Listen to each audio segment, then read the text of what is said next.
wallahi kai suka amma dai Murtala Asada yana ba da dalilai kamar rana lokacin azhar. Don haka dan Sadiya miliyan 2 an haka mai bayan ya tara kuɗi kun ka zo kun ka ɗauko mutane kun ka yada kun ka ce kun amsa mutane ta hanyar sulhu. Wannan ƙarya ta kun kai kun yi yaudara kuma an sanar sheku don harko uzurin da ni yi musu abin da nace ba su sani ba.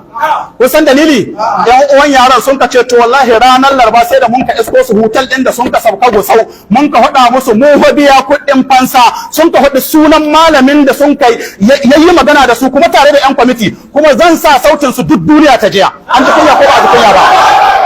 An ji kunya ko ba a ji kunya ba? Sun ka hada musu a karamaka Allahu fa mun biya kuɗin fansa. Wallahi abin takeici ɗaya daga cikin yan uwan yaran da an ka amso yace mun ka biyo su har an ka zo wani gidan mai muna faɗin ga yan uwan mu a bamu wani malami yace don Allah ka kubata muna aiki.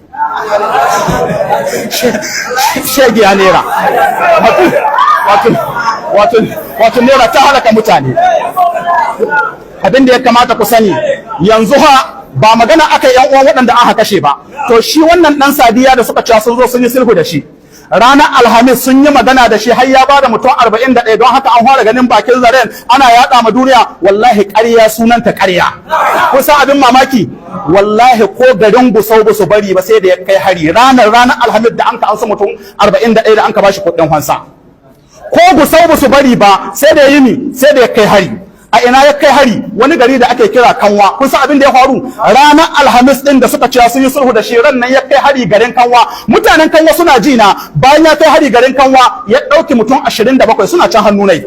Don Allah wanga kuka dawa kuce kun yi sulhu da shi an yi magana ya sassauto har ya bada mutane ya koma wani kauye kusa da Kanwa ya halbe mutum 2 ya koma wani kauye ya halbe mutum 4 kai turu zambirni da sun ka ja muna wannan abin muna roƙon Allah shi isan ma al'umma gare ya Allah muna roƙon ka ga wasu nan suna wa Bello Turji suna son su yi ma Bello Turji mahita kai ku daga hannu ƙara addu'a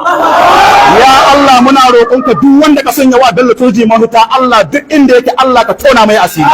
ya Allah duk mai sanya wa Bello Turji mahita Allah ka tona mai asiri ya Allah ga Ada Alero na an tambaye shi ma bai san adadin waɗanda ya kashe ba wasu na so su yi mai mahita ya Allah duk inda suke Allah ka kare su ya Allah ga dogo gadinan ya kashe maza ya kashe mata ya halbu jirgin sojojin da ka taimaka muna wurin kare mutuncin mu wurin kare addinin mu wurin kokarin su kare mu daga yan ta'adda sun halbo su sun tattaka su sun halbe su suna izza ga wasu turzan birni nan na so su yi musu mahita ya Allah muna roƙonka Allah ka isa muna gaye su ya Allah in suna shiryo Allah ka shiryar da su ya Allah in ba su shiryo Allah ka hada su da hadarin jirgi ya Allah ka hada su da musiba ya Allah ka banko musu bala'i wanda sun ka kunno muna wuta Allah ka kunno musu wuta ya Allah duk mai biyan mu da bakayyadi ya Allah ka bishi ya Allah makirci da suka kulla muna Allah ka maishe shi gare su ya Allah amfanin da suka yi da turji don su halbe musu ce turji na Allah ka gwada mu su da hili ya Allah ka gwada mana su da hili ya Allah ka tona musu asiri ya Allah ka ruguza su in siyasa suke Allah ka wace siyasan nan in dukiya da su Allah ka wace ta ya Allah duk abin da suka tinkaho da shi Allah kai adda izza kai adda girma kai ka kare wanda ka so karewa ya Allah ka kare su ya Allah wanda kai yi wa'azi da Fir'auna ga mutanen Annabi Musa Allah kai wa'azi gare su gaban mu gari ya Allah ka dammara su ya Allah ka dammara su Allah in suna da rabon shirya Allah ka shirye su ya Allah waɗannan malamai ƴan uwan mu na mafi yawan su aqidan mu guda Allah an yaudare su an rude su ya Allah ka sa su gane ya Allah ka sa su bakkare wani atun banza ya Allah ka sa su yi difa'i don kare sunna manzon Allah ya Allah ka fahimtar da su akwai magana subhanakallahumma wa bihamdika ashhadu an la ilaha